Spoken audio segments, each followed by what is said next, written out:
Yo, what's up? Once again, magandang araw mga kabarangay. At this time, ay narito tayo sa Sitio Subic sa May Silampot area. At kasama natin ang ating punong barangay Captain Art Lirio upang bisitahin ang proyektong solar light na idinulog sa atin at hinihingi sa atin ng ating mga kabarangay dahil sobrang dilim nga naman dito sa gabi at hindi na lang natin nakunan ng video yung pagkakadilim-dilim na lugar na ito sa gabi. So at last ay eto na nga, finally narito tayo upang bisitahin at unti-unti nang nahukay na, rather actually nahukay na talaga yung pagkakabitan ng solar light. At this time ay binibisita lang natin yung vicinity mismo, yung location. At kasama natin ang ating konsehal din, Konsehal Willie Oprin. At ang ating mga utilities and functionaries na gumagawa at gagawa pa ng mas higit na mas magandang proyekto para sa ating pailaw or solar lighting dito sa Sitio Subic. So samahan nyo kami mga kabarangay this time at pasukin natin ang Sitio Subic at ang Silampot. So medyo ika nga ay relax lang tayo this morning. Kasama natin ang ating sangguniang barangay at titingnan natin kung ang pagkakabitan ng mga solar light ay akma sa mga lugar na dapat talagang kabitan kung saan may mga area na talagang medyo madilim sa gabi. So, medyo 15 pieces ng solar light itong ating ikakabit at nakahanda na yung mga hukay kung saan natin ilalagay ang mga solar light. So, in the meantime, ay ikutin muna natin yung paligid ng Sitio Subic at pagmasdan natin ang mga kaganapan pa dito sa Sitio Subic. And pasukin natin yung area na yan. So, dyan lang kayo. Walang kukurap. Tapusin nyo ang video ito upang mga kabarangay ay masaksihan ninyo ang ating mga proyekto ng barangay na pinipilit nating isingit. Kahit hectic ang ating mga schedules, especially yung ating punong barangay ay palagi ng abala sa mga projects sa iba't ibang antas pa ng ating barangay at komunidad. So sa mga oras na ito ay binabaybay na natin ang Silampot. Kung hindi ako nagkakamali, ito yung Silampot area. Ewan ko lang kung bakit tinawag na Silampot itong area na ito. Sa palagay mo, bakit tinawag na Silampot ito? Mga kabarangay, bakit tinawag na Silampot ang areang ito? Ano ba ito? Umihi na Silampot ang talsik or whatever? Joke lang. At pampagod vibes this morning. O Silampot dahil may nahuli ay sumilampot na ng pagtakbo. So maraming ibig sabihin ng Silampot. Ang alam ko dito, sila at Puten. Sila yata yung mga unang naninirahan dito sa lugar na ito kaya tinawag na Silampot. At samahan natin si Kapitan kung ano ang ating mga dapat gawin sa umagang kay gandang ito. Ayan. So, nakita natin yung area kung saan medyo isisingit pa natin yung iba pa mga solar light. Although na 15 na solar lights ito. At papapagkasyahin na natin sa Sitio Subic dyan sa lugar na may Silampot area. So, kasama rin natin ang ating mga technicians.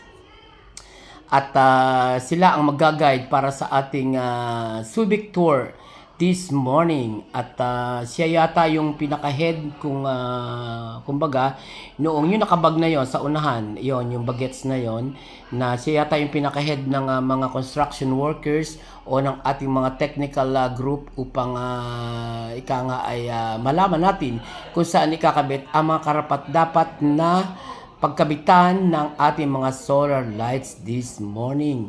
So, medyo ika nga ay makipot ang daan dyan, pero kinakailangan talagang malagyan yan ng mga solar lights na kinakailangan para maging ilaw sa gabi at maging silbing liwanag sa daang yan na talaga namang, ayan ang sample, mga kabarangay. Ayan, oops. Ayan na yung hukay na sample na nakikita natin at lalagyan pa yan ng mga balabalandrang kawad, mga pagka naihulog yung ika nga ay solar light, pag naihulog yung bakal na pagkakabitan o yung poste ay tatambakan pa yan ng bato at semento at lalagyan ng patong na bakal na balandra din sa ibabaw upang ika nga ay hindi naman maalog-alog at kung tumigas naman yung bato ay hindi na maalog-alog or kung magkaroon man ng ika nga bagyo or malakas na hangin, na huwag naman sanang itutulot dahil dalang-dala na tayo dahil nangyari na nga doon sa Sitio Lukban na ang lupa ay unti-unting ika nga ay kinakain ng tubig pag umuulan at nagiging silbing pagguho ng mga lupa. So kailangan matibay itong mga project natin at kinakailangan ito ay maisakatuparan natin sa lalong madaling panahon. Although na nahaharap naman tayo sa tag-araw kahit medyo malamig na at nakita ko nga yung aso na yan na talaga namang sumusunod sa ating mga yapa kung saan tayo pupunta dahil medyo may pagkamarites din yan at gustong makita ang ating mga proyekto, di sumusunod na lang siya sa atin at para makita rin niya kung ano talaga ang proyekto ng ating kapitan. Siguro kung makakaboto lang yung asong yan, di binoto rin ng ating punong barangay dahil talaga naman karapat dapat talagang mamuno para sa ating mga proyekto dito sa ating barangay. Although na ika nga ay wala na yata siyang balak pang tumakbo sa susunod at pagbibigyan ng mga susunod na lahi at ang mga susunod na henerasyon para sa ating barangay. Kaya gayahin natin ang ating punong barangay sa ating mga pagpapatupad ng ating mga proyekto at napakagandang halimbawa para sa ating komunidad ang ganitong klaseng pamumuno ng isang punong barangay. So this time ay puntahan pa natin yung ibang area kung saan ika nga ay medyo ano yung tinatawag na ano bang term doon? Ano bang term doon sa tinatawag na medyo sulok na or yung what do we call this? Tayo isipin natin. Yung area na tinatawag na sulok na yung hindi na maabot halos ng hindi na pupuntahan kalimitan ng mga tao. Sige, isipin ko yan mamaya ako na tawag doon, no? So, yan na nga yung hukay kung saan ikakabit muli yung iba pang mga what we call this solar lights stand or yung ating mismong ilaw at solar light.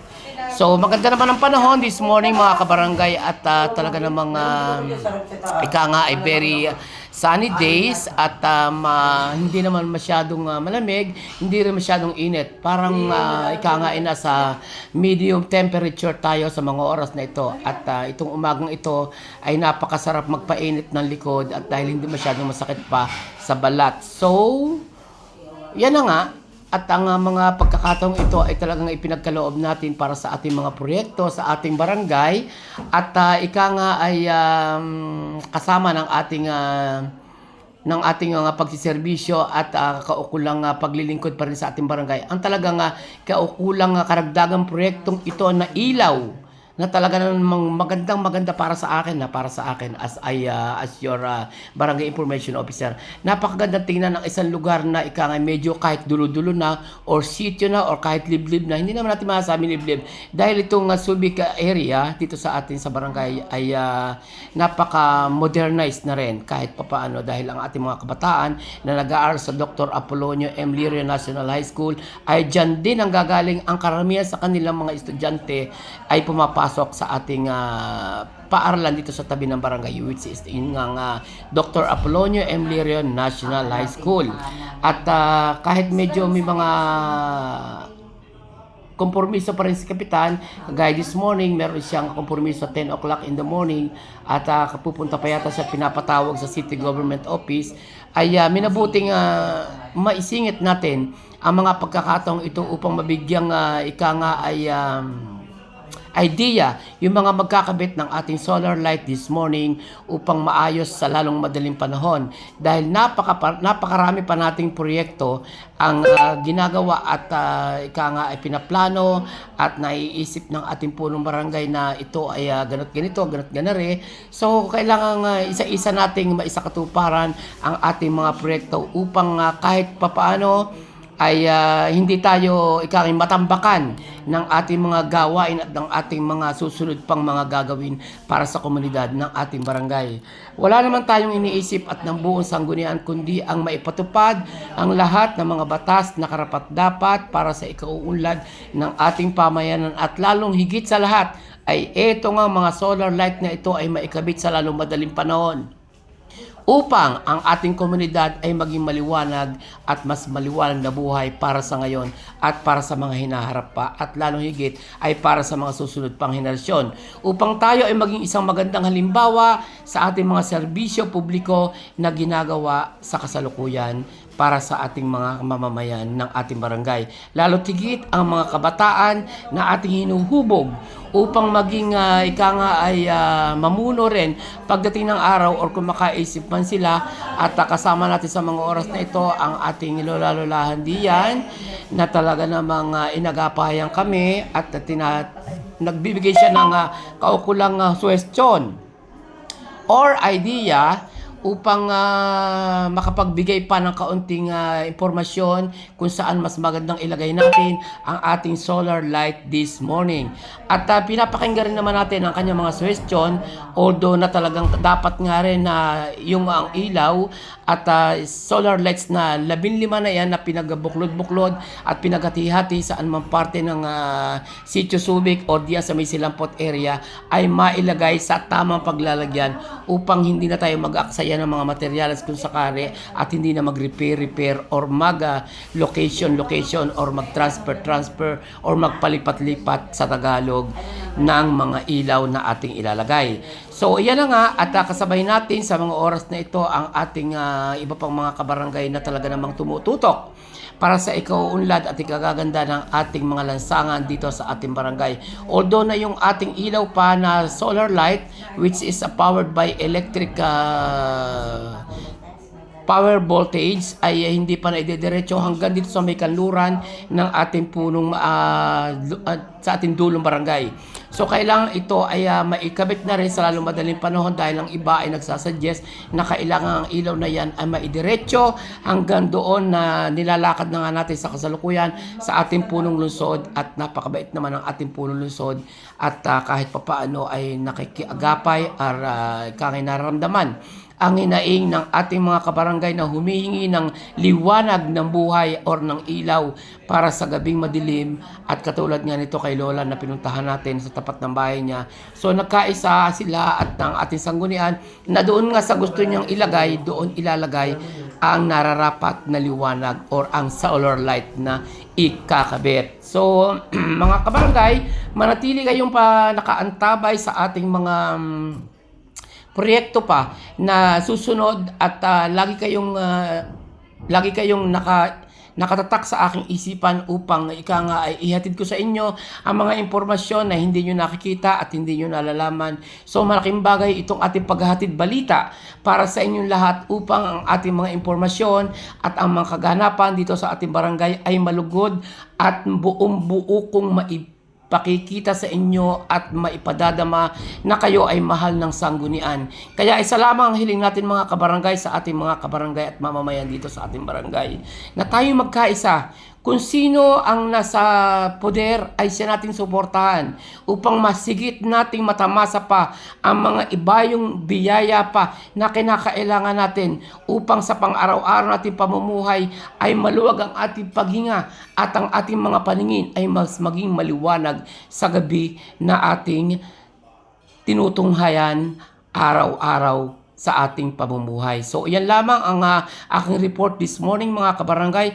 at sana'y patuloy tayong sumuporta sa lahat ng proyekto, sa lahat ng mga alituntunin, sa lahat ng mga batas, sa lahat ng mga angkop na sa paningin natin ay hindi tayo makakapinsala ng ibang tao or ng ating mga kabarangay dito sa komunidad at patuloy na tayo sumunod sa lahat ng mga itinatadhana ng ating batas. At yan lamang mga kabarangay and maraming salamat sa inyong pag-antabay sa ating report this morning at hangad ko ang kapayapaan ng bawat isa.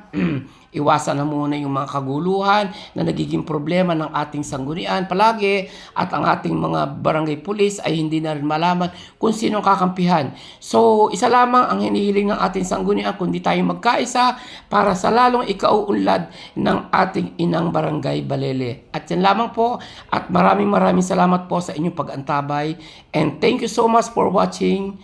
See you on my next vlog again. Ako pong muli ang inyong abal lingkod, ang inyong Barangay Information Officer na nagsasabing hindi imposible ang tagumpay kung lahat tayo ay sama-samang makikiisa sa alituntunin at batas at mga proyekto ng ating barangay. And so much for this, and see you soon again on my next vlog, and thank you so much for watching.